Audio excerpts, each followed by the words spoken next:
Welcome to another episode of Moving to Maryland. Today we're going to talk about our favorite restaurants in Fells Point. I'm here with Nick and Caitlin. Hey guys. What's Hello. Up? So we are located in Fells Point, and what's really cool is we can walk to one of like 50 restaurants within like 10 minutes. Mm-hmm. Yeah. And when you're thinking about going to lunch, Nick, let's talk about lunch. Where would you go? Because it is lunchtime and I'm hungry. So my normal go-to is probably Koopers.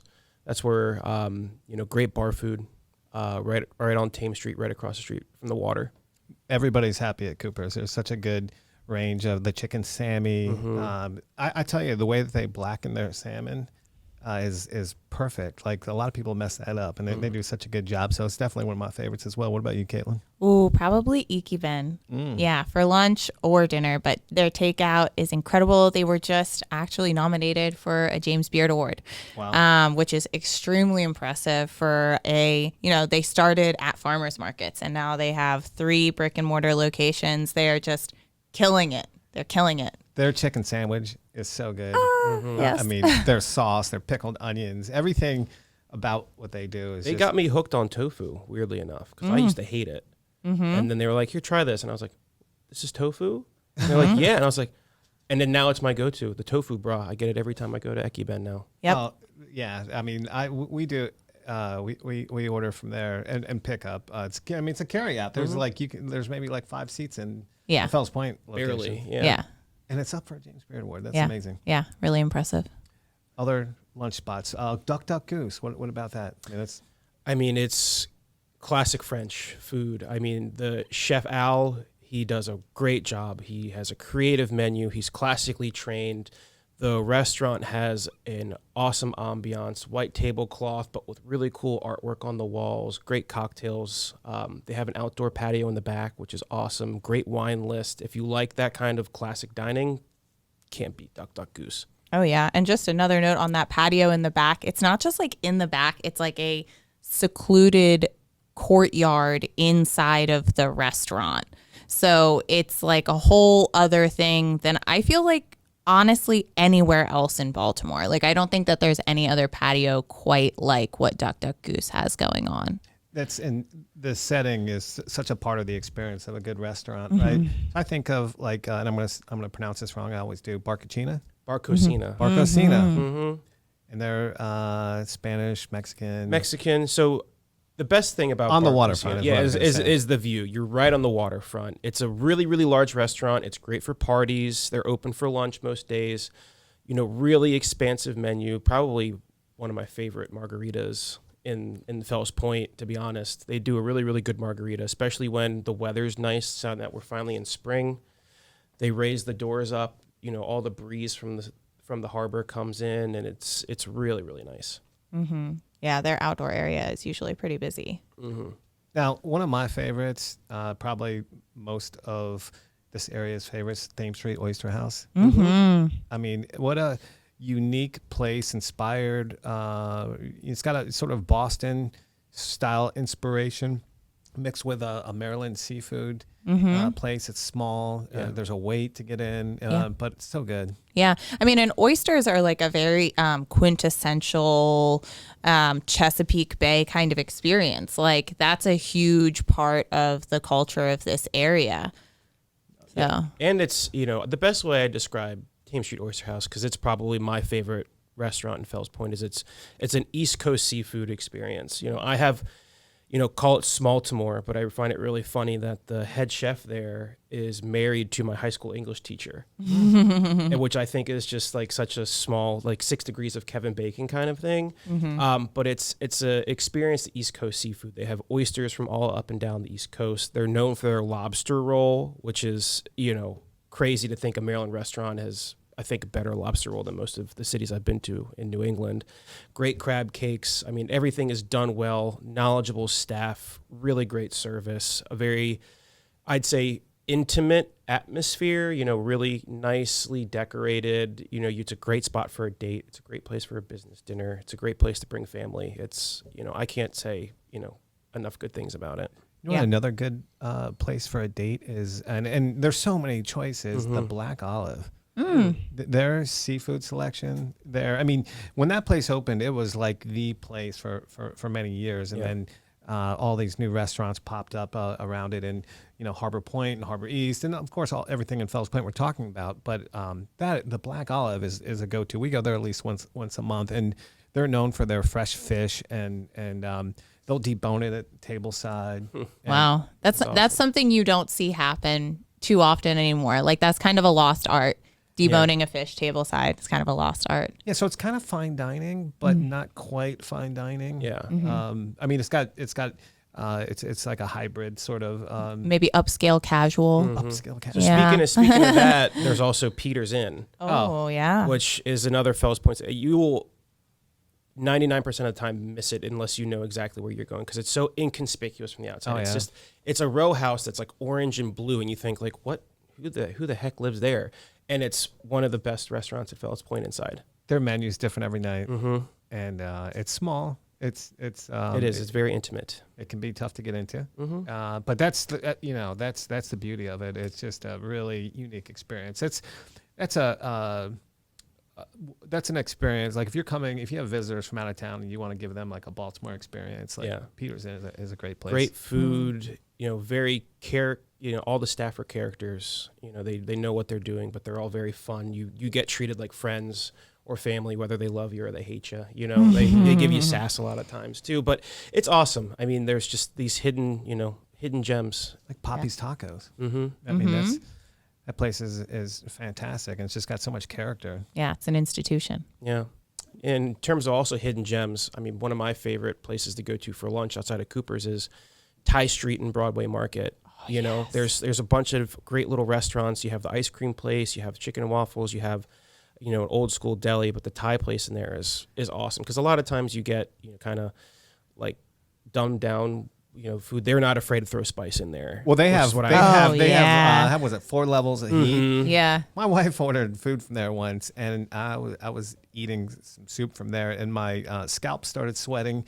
And I believe that's that. when you know it's good. I believe that. I think that top level of spice is called like "don't order" or something like that. Like it's so extreme. When you say it and they look at you and they're like, "Are you sure?" That's when you know. I thought I was having a medical condition. I was like, "What? Oh my God! What level was that?" I forget, but it was one of the mid levels, and I knew that I go level 1, and I like spicy. Yeah. And this is not to deter you. If you can't handle spice, I mean, their food is legit. Yeah, it's really don't good. let it deter you. But if you like to have, it shouldn't deter you. I just knew that my level was one step below. Yeah. What about? Can't forget Abbey Burger. What a great place. Oh yeah. Every kind of burger you can think of. That's right. That's another one that's been there for a really long time. 30 different kinds of burgers. You can build your own. You have like 10 different styles of proteins, 5, 6 different types of buns, like 30, 40 different toppings to choose from. It's like a Build-A-Bear for burgers, That's a great way to describe it. Honestly, I love that so much, Nick. That's great. Build-A-Burger, Build-A-Burger. Trademark, I'm calling that now. Yeah. Thank you. That's good stuff. I'm just going through the list. Chilangos is a place we go to like maybe twice a month, 3 times a month. Yeah. Got the robot host going. I know. I can't stop. It's the thing that comes to mind for me is the robot host. I've never seen one of those before.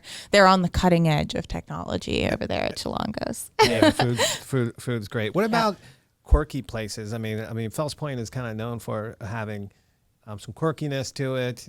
I got Penny Black, I would say, is in that sort of.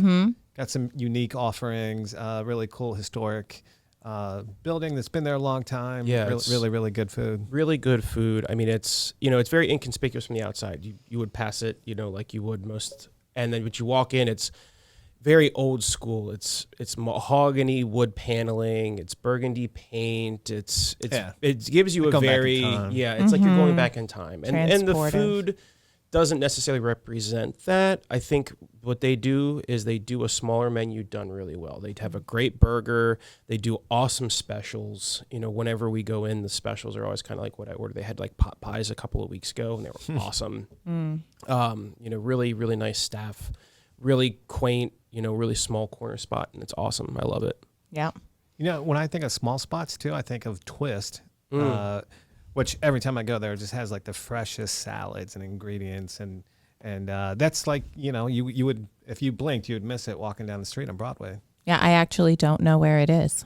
It's right next to Choptank. Oh, okay. Another really one of the best places with outdoor seating. Yeah. And, crab house in the center of Fells Point. Huge, a lot of elbow room inside, outside. Yeah, they have live music all the time. It's really the place, I feel like, if you want to show some out of town guests the crab picking experience. I took my cousin there, and the manager sat down with us and demoed a crab, and went through the whole thing, and it was a really great experience. Yeah.